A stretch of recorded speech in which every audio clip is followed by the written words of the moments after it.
हाय दोस्तों, स्टूडेंट परिवार में आप सभी का स्वागत है। और आज हम हिंदी व्याकरण के एक नए अंदाज में आपको एक सीरीज के माध्यम से ले चल रहे हैं। इसके पीछे मैं एक वीडियो बनाया हूँ हिंदी व्याकरण का, उसको देख लीजिएगा। इसके बाद ये वाला वीडियो देखिएगा। ये वाला वीडियो जो है स्वरों का वर्गीकरण, स्वर कितने प्रकार के होते हैं, उसका वर्गीकरण कितने हैं, वो चीज़ हम आज चर्चा करेंगे इस वीडियो में।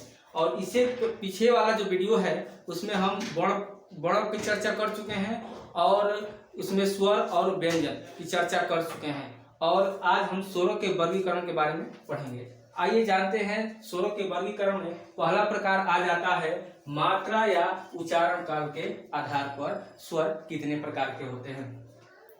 पहला प्रकार होता है ह्रस्व स्वर। ह्रस्व स्वर किसे कहते हैं जानते हैं? जिनकी उच्चारण में कम समय या कह सकते हैं कि एक मात्रा का समय लगता है, उसी को ही ह्रस्व स्वर कहते हैं। अब ह्रस्व स्वर कौन कौन से होते हैं आइए देखते हैं। ह्रस्व स्वर अ होता है, ई होता है, छोटा ऊ होता है और री होता है। 4 होते हैं, इनकी संख्या 4 होती है। और इन्हीं चारों को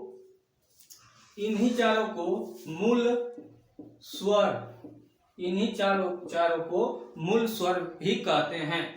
कभी भी एग्जाम में पूछा जाएगा कि मूल स्वर कितने होते हैं और कौन कौन से होते हैं, तो अ होता है, छोटा ऊ और री, इन्हीं चारों को बताना है। फिर हम दूसरा प्रकार हम समझते हैं कौन होता है दीर्घ स्वर, यानी कि दूसरा प्रकार होता है दीर्घ स्वर। किसे कहते हैं दीर्घ स्वर, वो हम जानते हैं।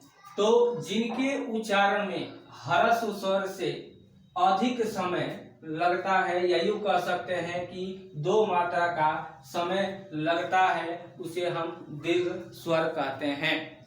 और बात करते हैं कि दीर्घ स्वर कौन कौन से होते हैं और कितने होते हैं। तो दीर्घ स्वर आ होता है, बड़ी ई होता है, बड़ा ऊ होता है, ए होता है, आय होता है, ओ होता है और आ होता है। इनकी संख्या 7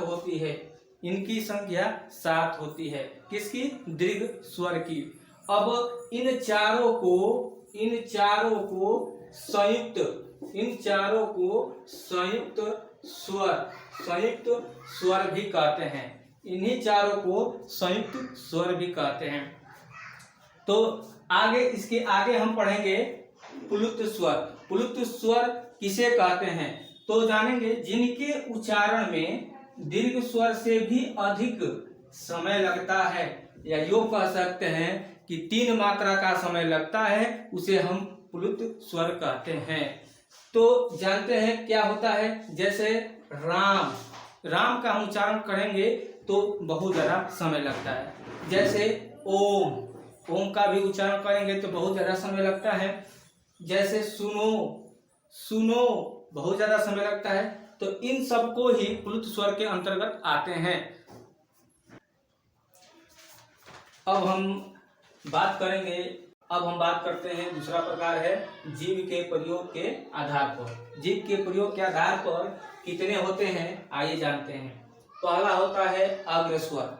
अग्रस्वर किसे कहते हैं?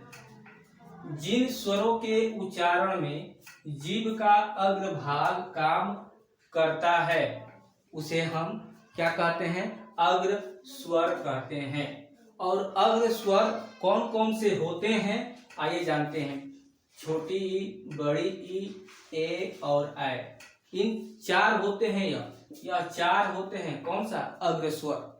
अब हम बात करेंगे कि अग्र स्वर के बाद आता है मध्य स्वर।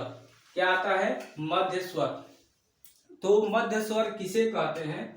जिन स्वरों के उच्चारण में जीभ का मध्य भाग काम करता है, उसे हम क्या कहते हैं? मध्य स्वर कहते हैं। मध्य स्वर कहते हैं। और मध्य स्वर कौन से होते हैं? सिर्फ अ होता है। क्या होता है? सिर्फ अ ही मध्य स्वर में आता है। उसके बाद तीसरा प्रकार आता है पश्च स्वर।